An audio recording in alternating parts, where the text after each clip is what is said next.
ചവിട്ടി തുറക്കണം.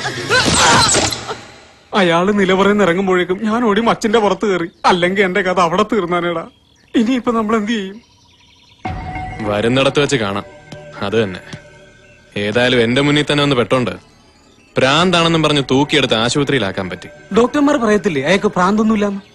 ആ രൂപവും എന്നെ കൊല്ലാനുള്ള അയാളുടെ പരാക്രമവും കണ്ടപ്പോ ഡോക്ടർ സുനിലിനും അങ്ങനെ തോന്നിക്കാണും.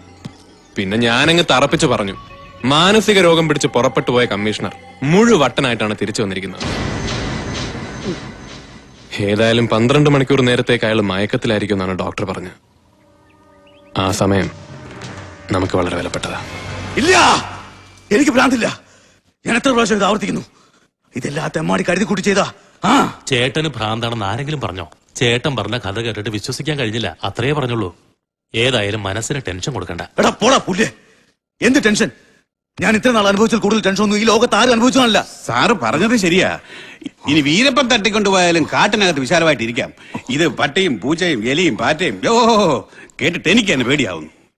പക്ഷേ ഒരു കാര്യം ഞാൻ പറയാം, ഇതും ഇതിനപ്പുറവും ചെയ്യുന്നവനാവൻ എനിക്ക് അനുഭവമുണ്ട്.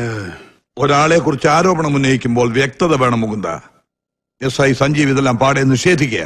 മാത്രമല്ല, കൊച്ചിയിലെ ഗുണ്ടാപ്പടയെ ഒതുക്കി സിറ്റിയിൽ സമാധാനം തിരിച്ചു കൊണ്ടുവന്നതിന് ചീഫ് മിനിസ്റ്റർ പോലും നേരിട്ട് അഭിനന്ദിച്ച ഒരു ഓഫീസറാണ് അയാൾ.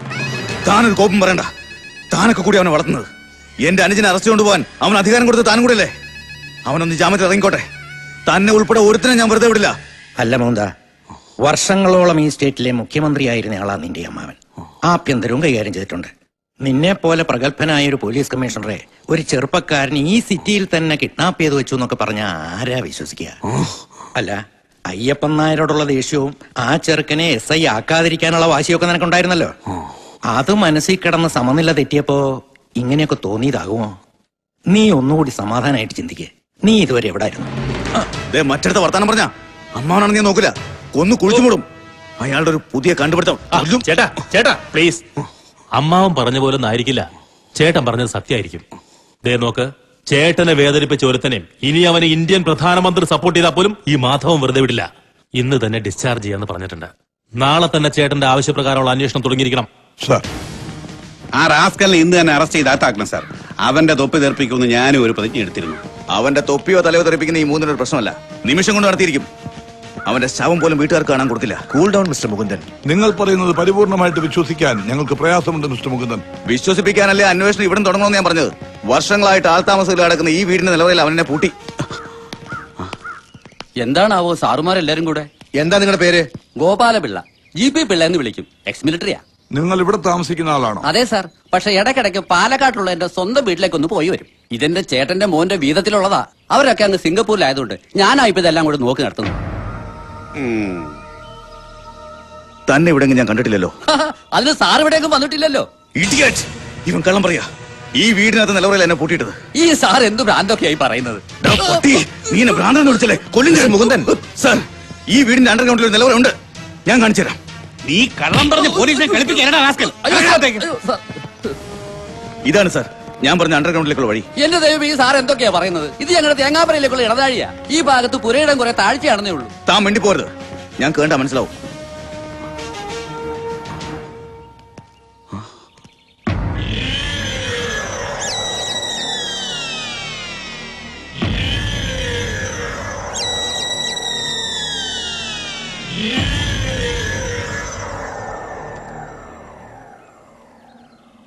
അണ്ടർഗ്രൗണ്ട് ഒന്നും അല്ലല്ലോ മുകുന്ദ, തുറന്നിട്ടിരിക്കുന്ന ഒരു ഹാളല്ലേ? അല്ല കമ്മീഷണർ, ഇവിടെ തടിയും കഥകും പൂട്ടും ബലമുള്ള ജനലുകളുടെ അറയുണ്ടായിരുന്നു. ഇവിടെയാ ഞാൻ മാസങ്ങളോളം കിടന്നത്. ഇതൊരു അണ്ടർഗ്രൗണ്ട് റൂമാണെന്ന് അവൻ തന്നെ എന്നോട് പറഞ്ഞിട്ടുണ്ട്. ഇവിടെ എലിയും വവ്വാലും പല്ലിയും പാറ്റയും ഒക്കെ നിറഞ്ഞൊരു തടവറയായിരുന്നു. സത്യമാണ് സാർ, സത്യം. എന്നെ വിശ്വസിക്കണം, എന്നെ വിശ്വസിക്കണം. മാനസിക വിഭ്രാന്തി മാറിയിട്ടില്ലെന്ന് തോന്നുന്നു. എന്താടോ തനിക്ക് ഞാൻ പറഞ്ഞ വിശ്വാസമായില്ലേ? വിശ്വാസമായില്ലേ എന്ന്? വിശ്വസിക്കണമെന്ന് ആഗ്രഹമുണ്ട് സാർ. പക്ഷേ അവനെ, ആ തെണ്ടി റാസ്കൽ സഞ്ജീവിനെ ക്വസ്റ്റ്യൻ ചെയ്താൽ തത്ത പറയും പോലെ എല്ലാം ഞാൻ പറയിക്കാം. ഞാൻ ഇനി എന്ത് പറയാനാണ് സാർ? മുകുന്ദൻ സാർ എനിക്കെതിരെ ഉന്നയിച്ച ആരോപണങ്ങളെല്ലാം അക്ഷരാർത്ഥത്തിൽ കള്ളമാണെന്നും വ്യക്തിവൈരാഗ്യം തീർക്കാൻ കെട്ടിച്ചമച്ച കഥയാണെന്നും കേസ് അന്വേഷണം നിങ്ങൾക്ക് എല്ലാവർക്കും ബോധ്യമായിട്ടുള്ളതാണ്. എന്താ നീ പറഞ്ഞത്? നീ ആരോടെ കളിക്കുന്നറിയോ? മിസ്റ്റർ മുകുന്ദൻ മേനോൻ, നിങ്ങൾ അവിടെ ഇരിക്കൂ. സർ, ബഹുമാനപ്പെട്ട DGPയോട് എനിക്ക് പറയാനുള്ള ഒന്ന് മാത്രമാണ്. ഇവൻ കള്ളനാണ്. ഇവന്റെ തന്ത പെരുങ്കള്ളനാണ്. അങ്ങനെയുള്ളൊരുത്തിന്റെ വാക്ക് വിശ്വസിക്കരുത്. വെറുതെ ഒരു വാക്ക് വിശ്വസിക്കുകയല്ലോ മിസ്റ്റർ മുകുന്ദൻ. തെളിവുകളല്ലേ നമുക്ക് പ്രധാനം. താനൊന്നും അന്വേഷിച്ച ഒരു തെളിവും കിട്ടില്ല. ഇവൻ എനിക്ക് വിട്ടതാ. മിനിറ്റുകൾ കൊണ്ട് ഞാൻ സത്യം പറയിക്കാം. ഇയാളെ ഹോസ്പിറ്റലിൽ അഡ്മിറ്റ് ചെയ്യാൻ നല്ലതെന്ന് തോന്നുന്നു. മാനസിക നില ഇപ്പോഴും ശരിയായിട്ടില്ല. ഒന്ന് പതുക്കെ പറ സാർ. മിസ്റ്റർ ജെയിംസ് അല്ലേ ഇപ്പൊ സൗത്തിലെ ACP? അതെ സാർ, ഇന്നലെയാണ് അനിരുദ്ധന്റെ കയ്യിൽ നിന്ന് ചാർജ് ഏറ്റെടുത്തത്. അപ്പോ തന്നെ മോഹൻദൻ സാറിന്റെ പരാതിയിൽപ്പെട്ട മറ്റൊരു പ്രതിയായ ബാലന്റെ വീട്ടിൽ പോയി ചോദ്യം ചെയ്തു. സാർ, അവനോട് ഈ കാര്യങ്ങളൊക്കെ ചോദിച്ചപ്പോ ഏതോ യക്ഷിക്കഥ കേട്ട് അന്തം വിട്ട് കണ്ണും മിഴിച്ച് നോക്കി നിൽക്കുന്ന പോലെയാ.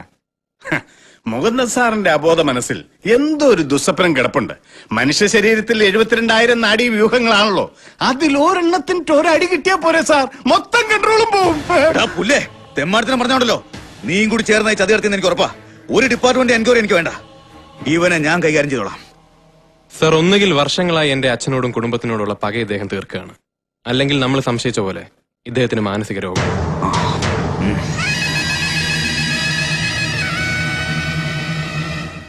സർ, എനിക്ക് വേണ്ടി ഒരു സാക്ഷിയെ ഹാജരാക്കാൻ സാർ അനുവദിക്കണം. യെസ്, ആരാണ് അയാൾ? വിളിക്കൂ. എന്താ നിങ്ങളുടെ പേര്? എന്റെ പേര് ചന്ദ്രൻ. മംഗലാപുരത്ത് ഓട്ടോ ഡ്രൈവറാണ് സാർ. എന്താ നിങ്ങൾക്ക് പറയാനുള്ളത്? സാർ, 2 മാസം മുമ്പ് മംഗലാപുരത്ത് റെയിൽവേ സ്റ്റേഷന്റെ മുമ്പിൽ നിന്ന് എന്റെ ഓട്ടോയിൽ ഇദ്ദേഹം കയറിയിരുന്നു. Sorry sir. മുടിയും താടിയും നീട്ടി വളർത്തിയ ഇദ്ദേഹത്തെ കണ്ടപ്പോ അന്നേ എനിക്കൊരു സംശയം തോന്നിയിരുന്നു. കഴിഞ്ഞ ദിവസത്തെ പത്രത്തിൽ മുകുന്ദൻ സാറ് തിരിച്ചു വന്നതിന്റെ ന്യൂസും അന്ന് ഞാൻ കണ്ട അതേ രൂപത്തിലുള്ള ഫോട്ടോയും കണ്ടപ്പോ പെട്ടെന്ന് എന്റെ അയൽവാസിയായ സഞ്ജീവിനെ വിളിച്ച് ഞാൻ വിവരം പറയായിരുന്നു.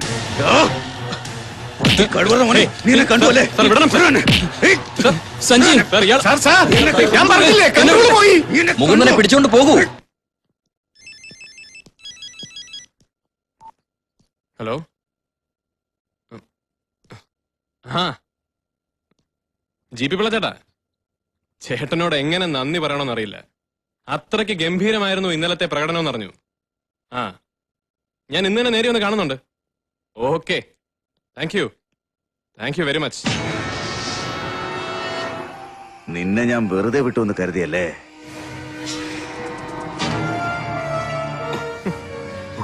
സർ, മരുന്നൊക്കെ കൃത്യമായിട്ട് കഴിക്കണം. വെറുതെ ആൾക്കാരെ കൊണ്ട് പ്രാന്തനെന്നൊന്നും വിളിക്കാൻ ഇടവരുത്തരുത്. നിന്റെ തല വെട്ടിയെടുത്ത് ഉപ്പിലിട്ട് ഞാൻ നിന്റെ കുടുംബം കത്തിച്ച് ചാമ്പലാക്കും. കൊള്ളാം, പഴയ സ്വഭാവം വിട്ടിട്ടില്ലല്ലേ? പക്ഷേ പണ്ട് നടുറോട്ടിൽ കിടന്ന് തന്റെ കയ്യിൽ നിന്ന് തല്ലു മേടിച്ച സഞ്ജീവ് അല്ലത്. തന്നെ കൊണ്ട് ഒക്കുമെങ്കിൽ ഒന്ന് ശ്രമിച്ചു നോക്ക്. ഞാനും അരക്കായി നോക്കാം. കൊച്ചിയിലെ ഗുണ്ടാപ്പടം മുഴുവൻ തന്റെ കയ്യിലല്ലേ? അവന്മാരെ കൊണ്ട് വേണേ തന്നെ തിരിച്ചടിപ്പിക്കും ഞാൻ. കളിക്കല്ലേ?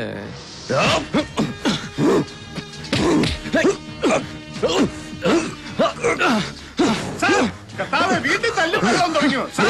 ആ പയ്യനെ ഒന്ന് വിടണം സാർ, ഒന്ന് വിടണം സാർ. സാർ, എനിക്ക് മനസ്സിലാകാത്തോണ്ട് ചോദിക്കുക. സ്വന്തം കൈപ്പടെ തന്നെയാണല്ലോ സാർ ആ കത്തെഴുതി വെച്ചിട്ട് പോയത്? ആണല്ലോ. ആ കത്ത് ഞാനും കണ്ടതാ. എന്നിട്ട് സ്വയം എവിടെയൊക്കെയോ ചുറ്റിക്കറങ്ങി തിരിച്ചു വന്നിട്ട് ഇപ്പോഴും പഴയ വൈരാഗ്യം തീർക്കാൻ വേണ്ടി ഇവരാണ് ഇതൊക്കെ ചെയ്തതെന്ന് പറയണത് കഷ്ടമാണ്.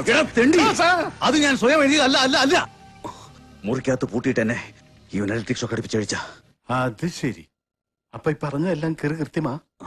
എന്താ സാറിന് ചെറിയ വട്ടുണ്ടെന്നുള്ള കാര്യം ഇളകിയോണ്ട് നീ എണ്ണിക്കോ. ദിവസങ്ങൾക്കൊക്കെ ഇതിന്റെ ശിക്ഷ 3 തന്നിരിക്കും. അല്ലാതെ മാമ്പള്ളി 3 മേനോൻ ജീവിച്ചിരിക്കില്ല. ഇളകി, ശരിക്കും ഇളകി. കേട്ടോ സഞ്ജീവ, മുജ്ജമ്മത്തിൽ നീ രാമനും ഇയാൾ രാവണനുമായിരുന്നിരിക്കാം. അല്ലെങ്കിൽ നീ കൃഷ്ണനും ഇയാൾ കംസനും. അല്ലാതെ നിന്നോട് ഇത്ര വൈരാഗ്യം തോന്നേണ്ട കാര്യമുണ്ടോടാ? ഉണ്ട് സർ.